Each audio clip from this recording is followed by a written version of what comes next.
Hello बच्चों, कैसे हैं आप सब। आपकी भी कोई ना कोई जो ड्रेस होगी वो आपकी पसंदीदा होगी, या फिर कोई चीज़, कोई सामान आपका कोई पसंदीदा वैसा चीज़ हो सकता है, या फिर कोई किताब। तो सबकी कोई ना कोई पसंदीदा चीज़ होती ही है। तो इसी तरह एक दादी है जिसकी एक बहुत ही सुंदर सी साड़ी है, और वो दादी की बहुत ही पसंदीदा साड़ी है। तो आज दादी की उस साड़ी के बारे में पढ़ेंगे। तो आपके कक्षा 4 के भाषांजलि में एक कहानी है, पाठ 5 में दादी की साड़ी। ठीक है, पाठ 5 में एक कहानी है दादी की साड़ी। तो जानते हैं कि दादी की साड़ी में ऐसा क्या खास बात है कि दादी को इतना ज्यादा पसंद है। तो चलिए आप भी मेरे साथ पढ़िए और ध्यान से सुनिए। ठीक है, दादी की पसंदीदा साड़ी कुछ अलग तरह की ही थी। साड़ी पर एक जंगल का चित्र छपा था। उसके किनारे पर घास में खेलते चीतल और चट्टानों पर सोए हुए मोटे शेर का चित्र था।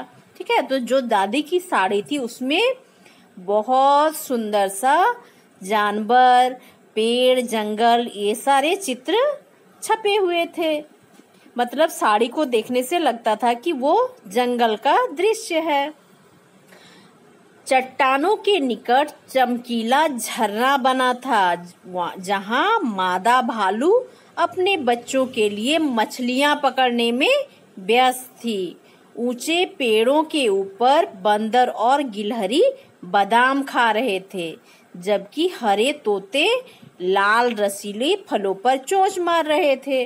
तो क्या क्या था, उनके जो साड़ी थे उसमें घास में खेलते चीतल थे, चट्टानों पर सोए हुए शेर थे, चट्टानों के निकट चमकीला झरना बना हुआ था, जहां पर जो मादा भालू है अपने बच्चों के लिए मछलियां पकड़ रहा था, और ऊंचे पेड़ों के ऊपर बंदर और गिलहरियां बादाम खा रही थी, और उसमें एक तोता भी था जो लाल रसीले फलों को खा रहा था।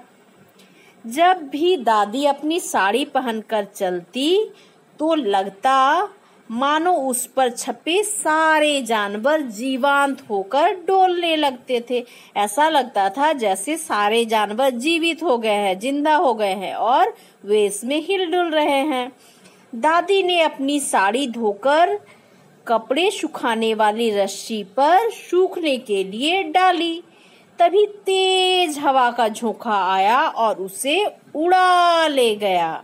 तो दादी ने कपड़े धोने के बाद अपनी साड़ी को तार में सुखाया था, लेकिन तेज हवा से उनका साड़ी जो था उड़ के चला गया। देखिए यहाँ क्या हो रहा है, साड़ी उड़ के चला जा रहा है तेज हवा से। ये कौन है? दादी है, और ये उनकी पोती है। तो देखते हैं क्या होता है आगे। देखिए यहाँ चित्र में क्या हो रहा है, एक सिपाही है और यहाँ कोई आदमी है जो पेड़ से टकरा गया है, और अरे क्या है, दादी की साड़ी तो यहाँ आ गई है। तो चलिए देख पढ़ते हैं कि यहाँ कैसे आई दादी की साड़ी। अरे अरे मेरी प्यारी साड़ी उड़ गई। किसने कहा? दादी ने दुखी मन से कहा। तो उनकी जो पोती थी, छोटी पोती अनु बोली कि उदास मत हो दादी, मुझे विश्वास है कि खोजने चलेंगे तो आपकी साड़ी मिल जाएगी। मैं भी आपकी मदद करूंगी ना। तो अगले दिन दादी और अनु साड़ी खोज में सड़क पर निकल गए। तो अगला दिन क्या किए, दादी और अनु साड़ी की खोज में निकल गए। उनको एक पुलिस वाला मिला। अनु ने विनम्रता से कहा, हवलदार जी, क्या आपने कहीं मेरी दादी की साड़ी देखी है? पुलिस वाले ने कहा, हाँ हाँ जरूर देखी है। कल मैं एक चोर का पीछा कर रहा था जिसने गहनों की दुकान का सामान चुराया था। वह इतना तेज भाग रहा था कि बिल्कुल बचकर निकल ही जाने वाला था। तभी एक हरी साड़ी आसमान से उड़ती हुई नीचे आई और उसके सिर के चारों ओर लिपट गई। लुटे, ठीक है। तो जब वो रास्ते पे निकले तो वहां एक हवलदार मिला। तब अनु ने पूछा कि हवलदार, आपने हमारी दादी की साड़ी देखी है? तो पुलिस वाले ने क्या कहा कि हाँ हाँ जरूर देखी है। कल मैं एक चोर का पीछा कर रहा था जो गहने की दुकान से चोरी करके भागा था, लेकिन वो भाग ही जाता, लेकिन एक आसमान से साड़ी नीचे तरफ गिरी और उसके ऊपर ढक गया और चोर नहीं देख पाया और पेड़ से टकरा गया। लुटेरे को फिर कुछ दिखाई ही नहीं दिया और एक पेड़ से टकरा गया बस। तो ये जो ऊपर चित्र में देखे ना, इस तरह से हवलदार पीछा कर रहा था और एक साड़ी आकर चोर के ऊपर ढक गया और चोर पेड़ से टकरा गया और पुलिस ने उसे पकड़ लिया। फिर क्या हुआ, बस मैंने उसे पकड़ लिया और हवालात में डाल दिया। अगले हफ्ते मुझे उसके लिए पदक मिलने वाला है। अरे हाँ, वह साड़ी तो एक बार फिर से उड़ गई थी। तो क्या कहा, हवलदार ने कहा कि उसको मैंने हवालात में जेल में बंद कर दिया और उसके लिए मुझे पुरस्कार भी मिलेगा, लेकिन उसके बाद जो साड़ी थी वो उड़ गई थी। तो दादी और अनु साड़ी की खोज में आगे चल पड़े। वे श्रीमती राव से मिले। रास्ते में उन्हें श्रीमती राव मिली। नमस्ते चाची जी, अनु ने कहा। अनु ने क्या कहा, नमस्ते चाची जी, क्या आपने मेरी दादी की साड़ी देखी है? तो श्रीमती राव ने मुस्कुराते हुए कहा, क्या कहा, हाँ हाँ जरूर देखी है। कल मैं अपने बाग में पेड़ से आम तोड़ना चाहती थी। उसकी टहनियां मेरे लिए बहुत ऊंची पड़ रही थी। एकाएक आसमान से उड़ती हुई एक हरी साड़ी नीचे आ गई और पेड़ की सबसे ऊंची डाली पर अटक गई। मैंने साड़ी को पकड़कर हिलाया। ढेर सारे आम पेड़ से नीचे गिर पड़े। ये देखो। फिर वे दादी से बोली, लीजिए आप लोग खाइए ना। अरे हाँ, वह साड़ी तो एक बार फिर से उड़ गई थी। फिर क्या हुआ, जब मिसेस राव से उन्होंने पूछा कि चाची आपने मेरी दादी की साड़ी देखी है, तो मिसेस जो राव थी, श्रीमती राव थी, उन्होंने कहा कि हाँ देखा है ना। वो मैं आम तोड़ने के लिए बागीचे में गई थी और मैं आम तोड़ नहीं पा रही थी, तभी एक साड़ी ऊंचे ऊपर वाली डाली से होकर नीचे तरफ लटकी हुई थी, हरी रंग की साड़ी। तो मैंने जब साड़ी को पकड़कर पेड़ को हिलाया तो बहुत सारे आम गिरे। ये देखिए कितने सारे आम हैं, आप भी इसे खाइए। लेकिन उसके बाद साड़ी उड़ गई थी। तो देखिए यहाँ क्या दिख रहा है चित्र में कि जब हिलाया जा रहा है आम के पेड़ से नीचे आम गिर रहा है ना, इस तरह से। तो फिर साड़ी फिर से ऊपर उड़ गई थी। सो अनु और दादी साड़ी की खोज में चलती रहीं। वे एक मछुआरिन लक्ष्मी के झोपड़ी के पास से निकले तो अनु ने कहा, नमस्ते लक्ष्मी मौसी, क्या आपने बोलने ही वाली थी, तब क्या बोलती है वो। तभी दादी ने उसके कंधे थपथपाए और फुसफुसाते हुए बोली, वह देखो। तो दादी ने क्या किया, जब वो लक्ष्मी की झोपड़ी से पास से निकले तो अनु ने कहा कि नमस्ते लक्ष्मी मौसी, और वो पूछने ही वाली थी कि आपने मेरी दादी की साड़ी देखी। तभी उसकी अनु की दादी ने उसके अनु के पीठ में थपथपाए और फुसफुसाते हुए कहा कि उधर देखो।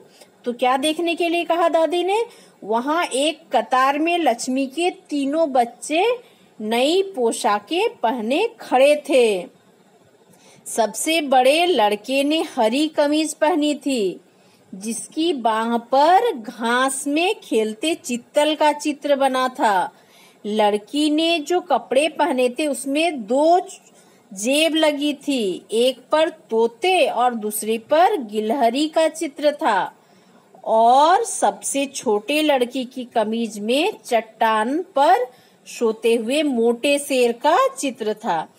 तो जब दादी ने इशारा किया कि देखो वे तीनों बच्चे जो खड़े हैं उनका जो पोशाक है वो नया है। जो बड़ा लड़का है उसका कमीज हरे रंग का कमीज है और उसके बाह में घास में चित्तल का चित्र है, और लड़की ने जो कपड़े पहने हैं उसमें 2 जेब लगी हैं और एक पर तोता है और दूसरे में गिलहरी का चित्र है।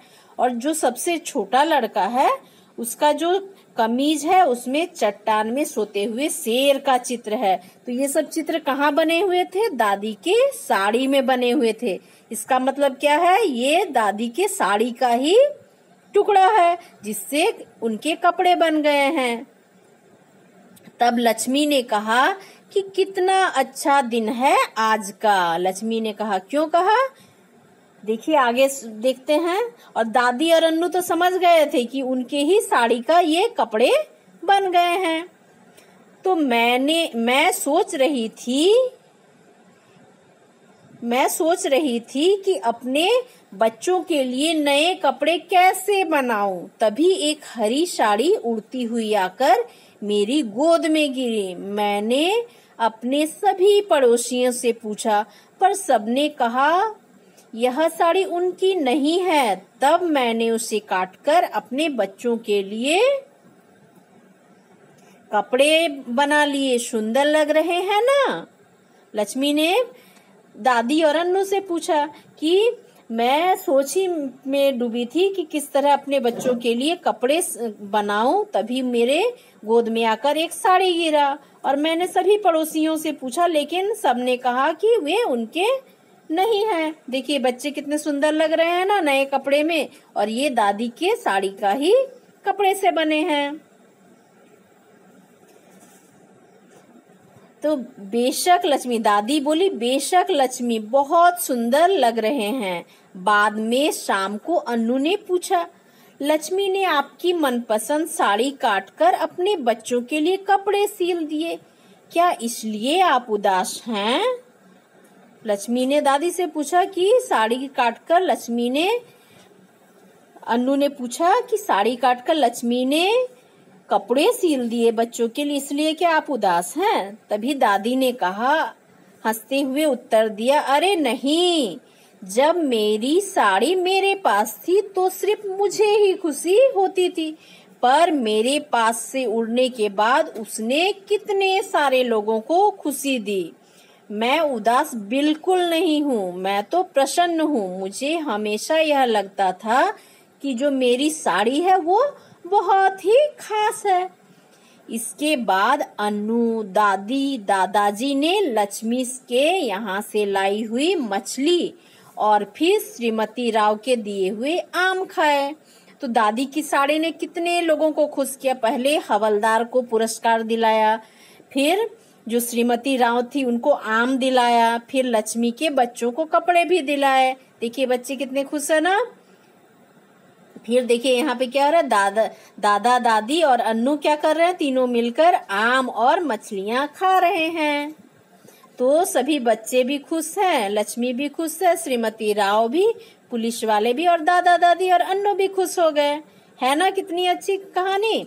तो दादी की साड़ी से कितने लोगों को खुशी मिली।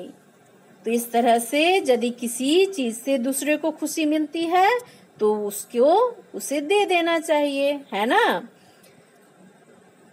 आपको समझ में आ गया होगा ये कहानी। अब चलिए थोड़ी सी बातचीत कर लेते हैं। दादी की साड़ी पर एक जंगल का चित्र छपा था। आपने भी दीवारों पर चित्र बने या लगे देखे होंगे, उन चित्रों के बारे में बताइए। ठीक है।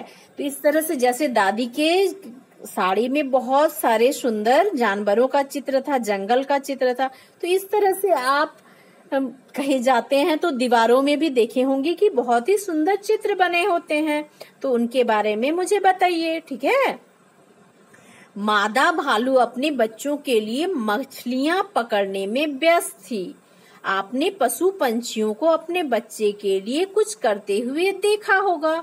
वे क्या करते हैं?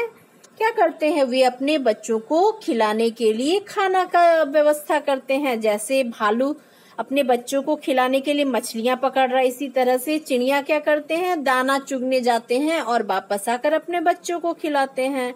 और दूसरे जानवर भी अपने बच्चों के लिए खाने की व्यवस्था करते हैं।